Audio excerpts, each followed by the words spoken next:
exam is this is electromagnetic theory, and we are here for magnetostatic and Ampere's law.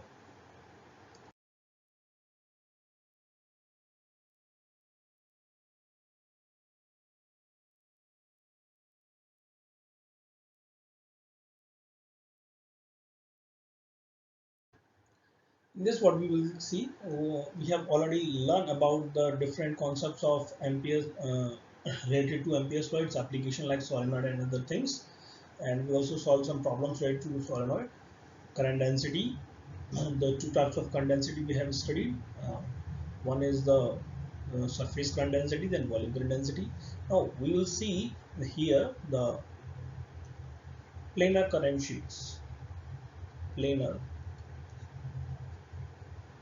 current sheet. Now we have seen the solenoid. Instead of solenoid, there is a sheets. A sheets you can understand it very easily by thin sheet of paper. A thin sheet of paper is called sheet. But another, if there is change, slight change, instead of thin, I put the thick word, then it is the thick sheet. For example, a combination of pages that is called we call as book. So book is considered to be the thick sheet, and page is considered to be the thin sheet. So there is thin sheet and thick sheet. So first we will see the thin sheet, concept related to the thin sheet. Thin sheet, or we are seeing the planar current related to thin sheet. Okay. So this is what a thin sheet. Now, why we draw these two diagrams? So if you see the thin sheet from top, okay, so it is the top view. Top view. When the current is flowing, okay, when the current is flowing, it's a top view. But when we see the side view, and in such a way that all the currents come outside, so this is the side view. Okay. Now what we have to do, we have to find the magnetic field. Obviously, if the current is flowing in the sheet, then due to the flow of current there is a magnetic field, and we have to find that magnetic field due to the flow of that current in thin sheet. So for that, just consider basic thing, that is we have learned Ampere's law. We are applying Ampere's law, and for that this is an Amperian loop.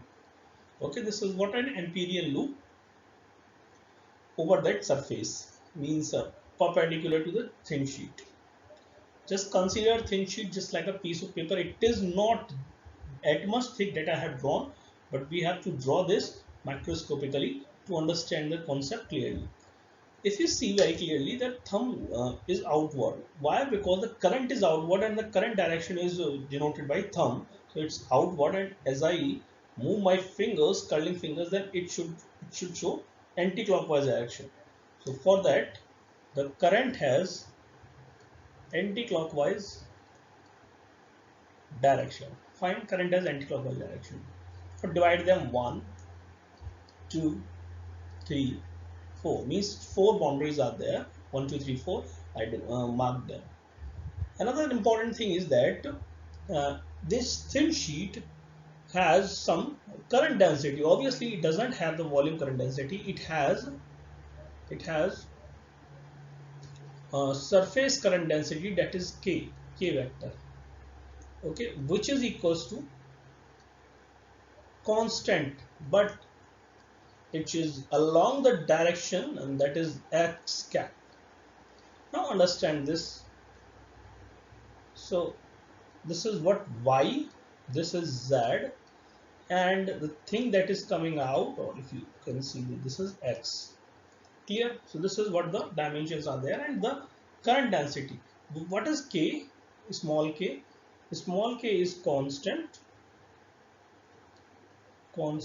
and this k is the current density, or better to say surface current density. Okay, this is better to say surface current density. Now we have k. we mark the Amperian loop, and in that Amperian loop, is the total current is enclosed due to the sheet? No, there is certain amount of current is enclosed in the sheet, and by using that certain amount of current, we will introduce the concept of surface current density instead of that I. I'll tell you how. As you know, Ampere's law is Ampere's law. So let's start this. So Ampere's law, and this is integral of B dot dl equals to mu naught times I enclosed.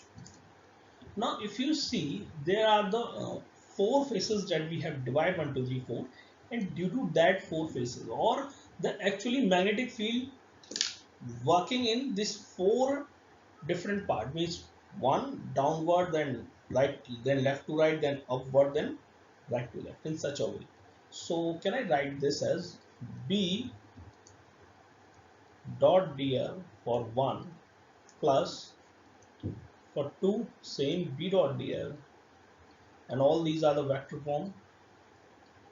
Okay, again for third one,